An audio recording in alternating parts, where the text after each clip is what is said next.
오늘 이 자리에 사모하는 마음으로 수요 영성기도회 자리에 나오신 우리 모든 성도님들을 축복합니다. 오늘 넘치는 순종이라는 제목으로 하나님 말씀 나눌 때에 우리 한 분 한 분 가운데 하나님께서 말씀하시고 또 은혜 주실 줄로 믿습니다. 오늘 함께 바울이 빌레몬에게 보낸 편지를 통해서 하나님의 은혜를 나누고자 합니다. 이 바울의 메시지 가운데 우리를 향한 하나님의 뜻이 있음을 믿습니다. 말씀을 시작하면서요, 저희 첫째가 어릴 때 참 동화를 많이 읽어줬었습니다. 그 중에 이제 참 좋아했던 동화가 신데렐라라는 동화였어요. 그걸 참 좋아하고요, 또 노래가 있잖아요. 그러다 보니까 이 노래를 계속 이렇게 부르게 되더라고요. 근데 어느 날 이제 아이가 놀다가 많이 이제 어지럽혀서 이제 정리를 하자, 이제 이렇게 이야기를 했습니다. 그랬더니 이 아이가 정리가 힘든 일임에도 불구하고 노래를 부르면서 정리를 하는 거예요. 그때 불렀던 노래가 이 신데렐라 노래였습니다. 그래서 이 아이가 노래를 잘 부르면서 정리를 하네, 참 기특하다, 이렇게 생각을 했어요. 그리고 이제 그 다음 날도 정리를 하는데 또 이 노래를 부르는 거예요. 그 다음 날도, 그 다음에도 반복이 되다 보니까 순간 이 가사가 머리에 딱 들어왔습니다.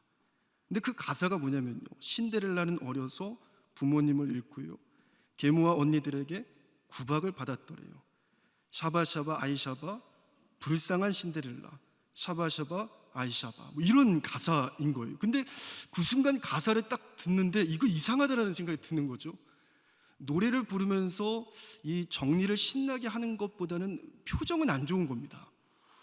그러니까 이 아이가, 제가 깨달은 것이 정리를 하고 있는 자기의 처지가 마치 신데렐라 같다고 느낀 거더라고요. 자신이 이 정리를 하고 있는 이것이 지금 구박받고 있다라고 나름대로 자기가 생각하면서 정리해라고 하면 자동적으로 이 신데렐라를 노래로 부르면서 이 정리를 했던 거죠.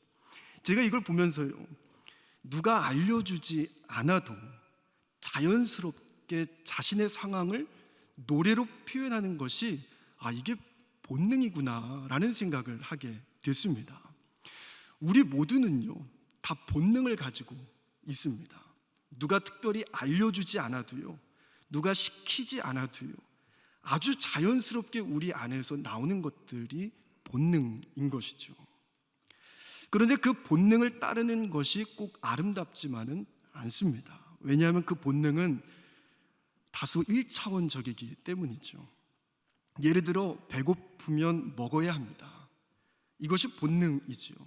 상대가 미운 일을 하면 미워해야 하고요, 미운데 사랑하는 것, 이것은 어찌 보면 우리의 본능과는 거리가 있는 모습입니다. 그러니까 이 본능은 굉장히 단순하고 1차원적인 우리의 모습인 것이죠. 사랑할 수 없는 사람을 사랑하는 것은 결코 본능으로는 할 수 없는 일일 것입니다. 감사할 수 없는 상황에 감사할 수 있는 것, 이것 또한 1차원적인 본능으로는 불가능합니다. 감사할 수 없으면 불평하는 것이 본능이죠. 이것을 잘 보여주는 것이 이 광야의 이스라엘의 모습일 겁니다. 이 출애굽 이후에 출애굽기 15장을 보시면요, 방금 14장에서 홍해가 갈라지는 기적을 눈앞에서 봤습니다. 그런데 15장으로 넘어오면 물이 쓰다고 불평하기를 시작해요. 이것을 시작으로 그들의 본능에 충실한 불평이 시작이 됩니다. 이어서 16장에서는 배고프다고 불평을 하면서요, 애굽에서는 고기와 떡을 배불리 먹었다는 착각까지 동원하며 원망을 합니다. 그런 이스라엘에게 만나를 주시죠. 만나를 주시니까 민수기 11장에서는 고기를 달라고 불평을 합니다. 그래서 또 메추라기를 주시니까요, 출애굽기 17장에서는 물이 없다고 원망을 하고요, 민수기 21장에서는 심지어 길을 돌아간다라고 또 불평을 하고요, 이제는 만나가 하찮은 음식이라고 불평을 하더라라는 것이죠. 마치 막 태어난 어린 아이와 같은 모습을 이스라엘에게서 보게 되는 겁니다. 그럴 것이 애굽을 떠나서 하나님의 백성으로 이제 막 태어났으니 어찌 보면 이렇게 불평하는 것이 당연할 수도 있겠다 생각이 듭니다. 그저 본능에 따라 반응하고 행동하는 것이죠. 그러나 광야를 지나서 하나님의 은혜를 경험하고 성장하며 성숙한 그리스도인은요, 달라야 할 것입니다. 본능을 따르는 사람이기보다는요, 그 본능을 거스르는, 또 그 본능을 이기는 사람으로 세워져 가야 하는 것이죠. 그것이 바로 예수님을 따르는 성숙한 사람의 모습일 것입니다. 그렇다면 오늘 우리는 한번 질문해 봐야 됩니다. 우리는 어떻게 이 본능을 이길 수 있을까요? 이 본능을 이길 힘이 어디서 나올까? 우리는 이 질문을 가지고 오늘 말씀을 나누기를 원합니다. 오늘 본문을 보면은요, 지금 이 편지는 오네시모를 위해서 바울이 빌레몬에게 쓴 편지입니다. 오네시모는요, 원래 빌레몬의 종이었습니다. 이 로마 시대에는 주인과 종의 관계가 아주 분명했죠. 종은 주인에게 속해 있으면 그 주인의 명령을 따라야 했습니다.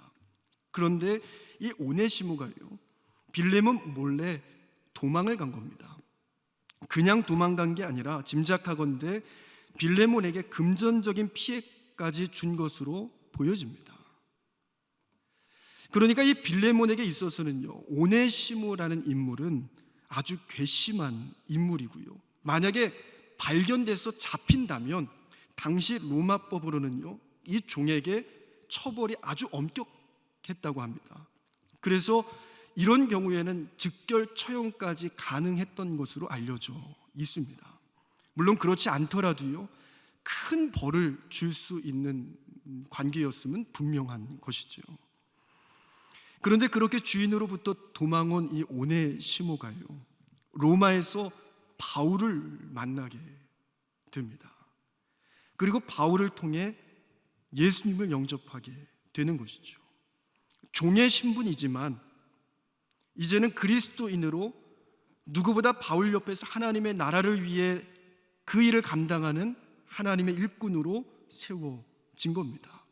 그래서 빌레몬서 1장 10절에서 바울이 이렇게 말합니다. 갇힌 중에 낳은 아들 오네시모라고 이 오네시모를 표현하고 있어요.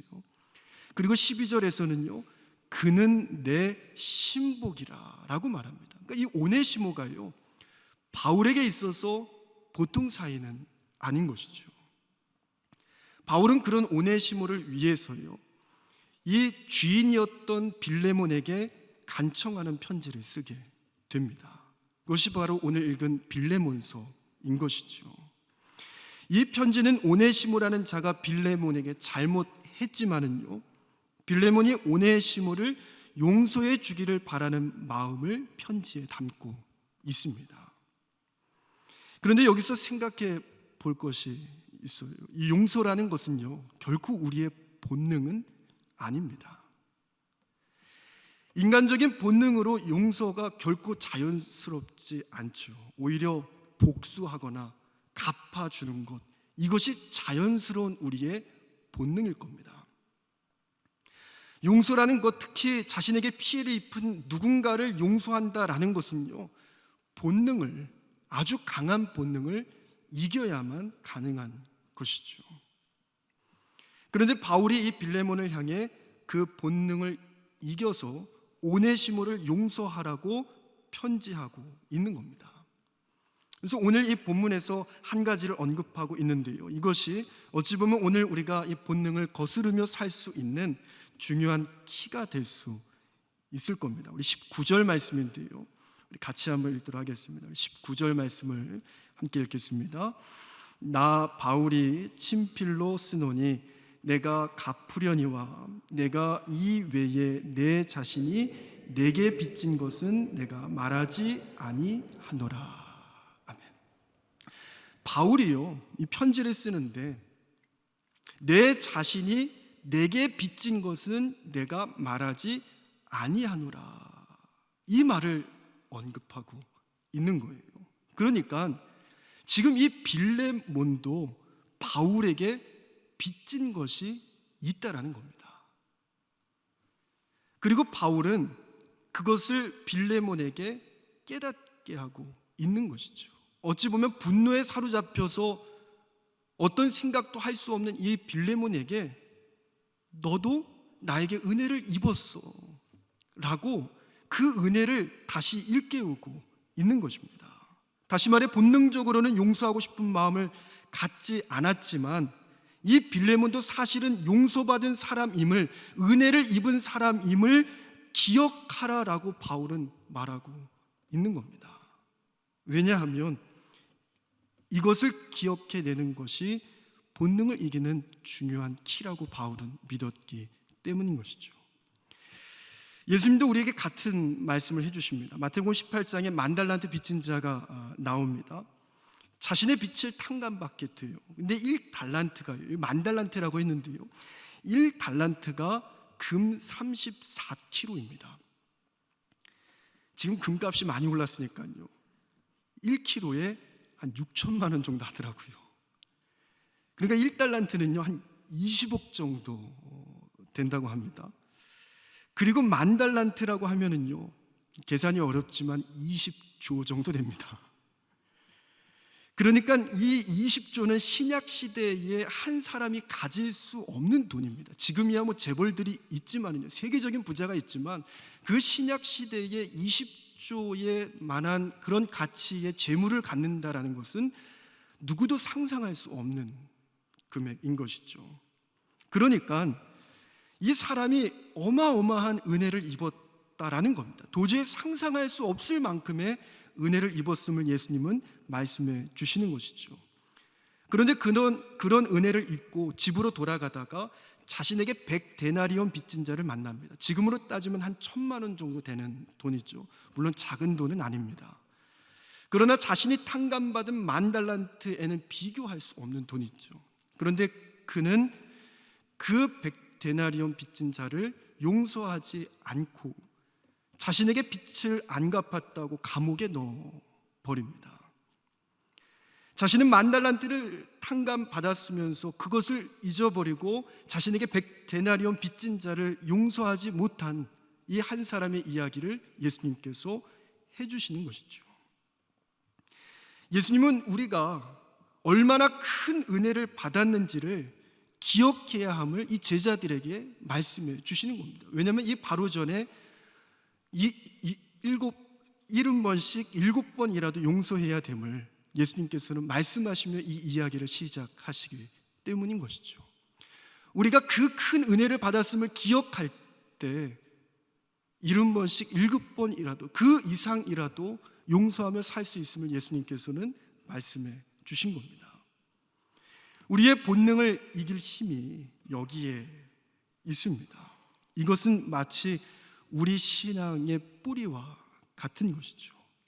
내가 은혜 받은 자임을 기억하는 것, 우리 안에 본능이 불쑥불쑥 올라와 우리를 뒤흔들려고 해도 흔들리지 않는 것, 그것은 바로 우리가 은혜 받은 자라는 단단한 신앙의 뿌리가 있기 때문일 겁니다. 어제 인제 원대교회에서 전교인 영성기도회가 있었습니다. 정말 겨울을 이제 지나고 오랜만에 그 자연 속에서 뜨겁게 기도하니까요 얼마나 은혜가 있고 참 기쁨이 있었는지 모릅니다. 또 저에게 의미 있는 것은 제가 목회했던 원대교회에 가니까요 여러 가지 많은 생각들이 또 나더라고요. 설교를 준비하면서도요 원대교회에서 목회하며 처음 했던 것들이 참 많이 있는데요, 그 중에 하나가 예초였습니다. 예초기를 사실 돌려본 적이 없는데 예초기를 돌리지 않으면 도저히 살 수 없는 곳이 원대리 시골 마을이었어요. 근데 이 교회의 부지가 왜 이렇게 큰지요, 이 예초기를 돌려도 끝이 없는 거예요. 보통 같이 하면은 한 2시간 정도, 혼자 하면 3시간이 넘게 걸렸습니다. 근데 예초기를 돌려본 적이 없으니까요 처음에 이 예초기를 가지고 예초를 하는데 예초가 끝나면 이 손이 떨려가지고요 들어가서 밥을 먹어야 되는데 이 수저질을 못할 정도로 이 예초가 어렵더라고요. 물론 이제 시간이 지나면서 요령이 생기긴 했지만 처음에는 이 힘을 이렇게 쥐는 것도 너무 어려웠습니다. 근데 더 큰 문제는요, 이 예초를 하는데 처음이다 보니까 자르지 말아야 할 것들을 자르게 되더라고요. 그러니까 교회 근처에 사시는 권사님 이제 집에 예를 들어 이제 키우시는 것들이 있는데 그거는 제가 잘 보호해 드려야 되는데 이 예초를 하다 보면 그냥 다 잘라 버리는 거예요. 그래서 권사님이 나오셔서 당황했던 일들, 그런 일들이 참 많았습니다. 아니 목사님 이것까지 자르셨냐고, 이런 적이 많았거든요. 한 번은 무궁화를 70주를 받아서요, 이제 교회 곳곳에 무궁화를 심은 적이 있습니다. 근데 지금은 이제 무궁화가 키만큼 자랐는데요, 그때는 아주 작은 묘목이었어요. 근데 그거를 이제 심어 놓고 예초를 해야 되는데요, 이게 풀이 너무 많으니까 이 묘목이 잘 보이지를 않는 거예요. 제가 솔직히 고백하지만 이 묘목을 꽤 많이 잘라 먹었습니다. 근데 제가 다행이라고 그래도 생각하는 게요, 많이 잘라 먹었지만 이게 무궁화는요, 잘라도 거기에 다시 싹이 또 나더라고요. 그래서 다행히 이게 죽지 않고 잘려 나가도 다시 살아나는 것들을 제가 많이 보게 됐습니다. 그런데 이 무궁화와 다르게 이 블루베리를 이제 심은 적이 있는데요, 블루베리를 참 좋아해서 5년 된 나무를 심었습니다. 그리고 빨리 열매를 먹고 싶어서 비료를 이렇게 왕창 줬어요. 저는 비료를 많이 주면 많이 빨리 자라는 줄 이제 알았는데 다음 날부터 이 블루베리 나무가 힘을 잃기 시작하더니 얘가 뿌리를 잡으려나 했는데 그냥 그대로 말라 비틀어져서 그냥 죽어 버린 겁니다. 알고 보니까요, 이 블루베리는 굉장히 예민해서 뿌리에서 적어도 50cm는 떨어져서 거름을 비료를 줘야 된다라고 하더라고요. 제가 생각했습니다. 이 둘의 차이가 뭘까? 금방 깨닫게 됐는데요, 그게 바로 뿌리였습니다. 무궁화는 겉은 베어져 나갔지만 뿌리가 여전했고요, 블루베리는 겉은 멀쩡해 보였지만 비료로 인해서 뿌리가 죽어버린 것이죠. 그러니 더 이상 살아날 수가 없었습니다. 우리의 신앙에 있어서도요, 이 뿌리가 참 중요합니다. 동일하게 이 본능을 이길 힘도 이 뿌리에서 나오는 것이죠. 신앙의 뿌리가 견고하면 그 신앙은 생명력이 있습니다. 그런데 그 뿌리가 무엇인가? 바로 우리가 은혜를 입은 것, 바로 그 은혜를 기억하는 삶의 모습이 바로 우리의 뿌리인 것이죠. 우리가 사순절에 뿌리 깊은 신앙은 넘어지지 않는다라는 주제로 담임 목사님께서 역사 시리즈 말씀을 전해 주셨습니다. 그 시리즈를 통해서, 말씀을 통해서 종교교회 역사 가운데 부어주신 하나님의 은혜를 살펴보며 우리의 뿌리가 단단해지고 결국 흔들리지 않는 믿음으로 세워지는 귀한 은혜가 있었습니다. 마찬가지로 우리는 감히 측량할 수 없는, 또한 만달란트와 같이 상상할 수 없는 은혜를 입은 사람들임을 우리는 잊지 말아야 하는 것이죠. 결코 용서받을 수 없는 죄인인데 하나님께서 우리를 용서하셨고 우리 죄를 사하시기 위해 자기 아들을 내어주셨고 그 피로 구원받은 자임을 오늘도 우리는 잊지 않아야 하는 것이죠. 우리가 구원받은 것에 대한 확신과 기쁨, 그리고 감사, 감격에서 우리의 신앙은 시작되는 줄로 믿습니다. 이 뿌리가 튼튼하면 그 다음 자라나야 하는 것이 있습니다. 그것이 바로 은혜를 주신 분을 위해 무엇을 우리가 할 수 있는가라는 고민이 시작되는 것이죠.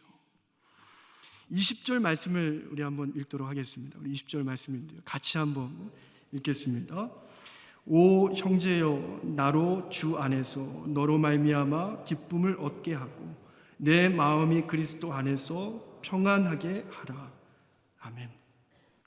바울은 빌레몬이 받은 은혜를 말하면서요, 그를 향해 본능을 이기고 오네시모를 용서할 것을 요청합니다. 이것이 은혜를 베푼 자신에게 기쁨과 평안을 주는 행위임을 바울은 분명하게 말하고 있는 것이죠.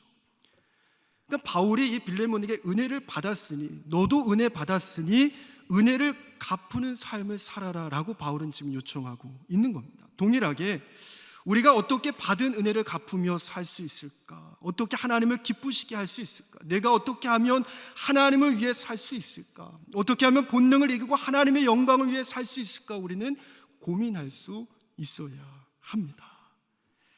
우리 안에 하나님의 은혜를 어떻게 갚을까 고민할 때 우리는 그 본능을 거스를 힘을 얻게 되는 줄로 믿습니다.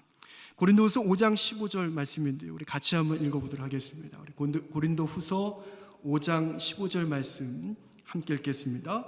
그가 모든 사람을 대신하여 죽으심은 살아있는 자들로 하여금 다시는 그들 자신을 위하여 살지 않고 오직 그들을 대신하여 죽었다가 다시 살아나신 이를 위하여 살게 하려 하심이라. 아멘.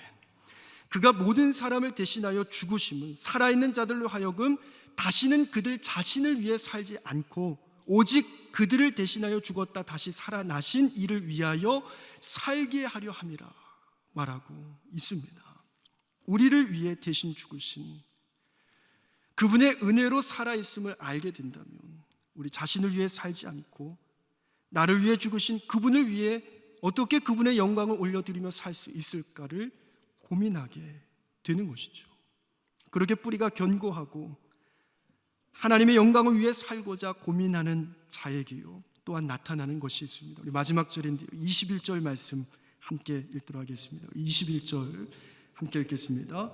나는 내가 순종할 것을 확신함으로 내게 쏟노니 내가 내게 말한 것보다 더 행할 줄을 아노라. 아멘. 바로 순종입니다. 그런데 바울이 말한 것은요, 그냥 순종이 아닙니다. 내가 말한 것보다 더 행할 줄을 안다 라고 빌레몬에게 말하고 있어요. 지금 바울이 말한 것보다 더 행할 줄을 안다라고 바울이 말하고 있는 것이죠. 다시 말해 바울은 넘치는 순종을 말하고 있습니다. 넘치는 순종은요, 뿌리가 견고한 신앙에서 나타나는 모습인 것이죠. 우리는 결국 순종의 삶으로 나아가야 합니다. 누군가 시켜서 의무와 책임으로 하는 것이 아니라 우리 안에 은혜에 대한 기쁨과 감사로 하나님의 말씀에 순종하며 우리의 삶에 그 말씀을 가지고 적당히가 아니라 넘치는 순종으로 하나님께서 말씀하신 것, 기대하신 것을 뛰어넘는 순종으로 하나님께 영광 돌리는 인생이 되어야 한다라는 것이죠. 우리의 뇌는요, 본능적으로 에너지를 비축하려고 한다고 합니다. 결국 우리 뇌는요, 에너지를 사용하는 데 익숙하지 않다라고 해요. 오랜 시간 생존을 위해서 그렇게 학습되고 프로그래밍 되어진 것이죠. 어떻게든지 이 에너지를 비축합니다. 그래서 심리학자인 김경일 교수는요, 이런 모습을 가리켜서 인지적 구두쇠다 이런 말까지 하더라고요. 그러니까 뇌는 생각하는 에너지조차도 아끼면서 구두쇠처럼 살아간다라는 겁니다. 최대한 이 에너지를 비축하는 것이 뇌가 가진 모습이고 우리의 본능인 것입니다. 그렇기에 우리의 에너지를 써야 하는 일에 본능을 거스르는 뭔가 불편한 일을 한다는 것은요, 결국 우리에게 자연스러운 일이 아니고요, 거기에 넘치는 순종을 한다, 이건 상상할 수 없는 일인 것이죠. 아마 뇌는요, 의도적으로 그걸 하지 못하도록 계속 명령을 내릴 겁니다. 그거 하면 에너지 나가, 낭비야, 그 에너지를 차라리 비축해, 너를 위해 써 라고 끊임없이 우리 뇌는 우리에게 말할 겁니다. 그러나 우리는요, 우리의 뇌에 속지 말아야 할 것입니다. 우리의 영은 에너지를 비축하며 머무르려 할 때 생존하는 것이 아니라 넘치는 순종으로 하나님께 우리의 에너지를 내어놓을 때 우리의 영은 살아나는 줄로 믿습니다. 좀 더 자자, 좀 더 졸자, 좀 더 눕자 말하는 우리의 본능을 거슬러 넘치는 순종으로 나아가는 우리 모든 종교가족 되시기를 주님의 이름으로 축복합니다. 오늘 우리는 바울의 메시지를 통해 세 가지를 살펴봤습니다. 먼저는 하나님의 은혜를 기억하는 신앙이 되어야 됩니다. 이것이 신앙의 뿌리이고 이 뿌리가 튼튼할 때 우리는 본능을 이기는 신앙으로 세워지는 줄로 믿습니다. 하나님의 은혜를 기억했다면 이제는 하나님의 영광을 위해, 하나님의 기쁨을 위해 무엇을 할 수 있을까 고민해야 됩니다. 또한 그 고민에서 끝나지 않고 넘치는 순종으로 나아가야 할 것입니다. 넘치는 순종으로 나아가게 하는 힘은 다른 것 아니라 하나님의 은혜를 묵상하는 것밖에 없습니다. 오늘 우리 안에 그 은혜가 희미해져 있다면 그 은혜의 감격을 고백하며 뜨겁게 하나님께 기도했던 기억이 희미하고 그 감격이 어느새 메말라 있다면 우리는 그 은혜가 회복되기를, 우리 안에 다시 그 감격으로 하나님께 나아갈 수 있기를 기도해야 될 줄로 믿습니다. 바라기는 우리 종교교회 성도님들의 삶에 우리를 지배하려는 그 본능을 거슬러 승리의 삶을, 또 하나님의 은혜를 기억하며 하나님의 영광을 위해 고민하고 넘치는 순종으로 영광 돌리는 우리 모든 성도님들 되시기를 주님의 이름으로 축복합니다.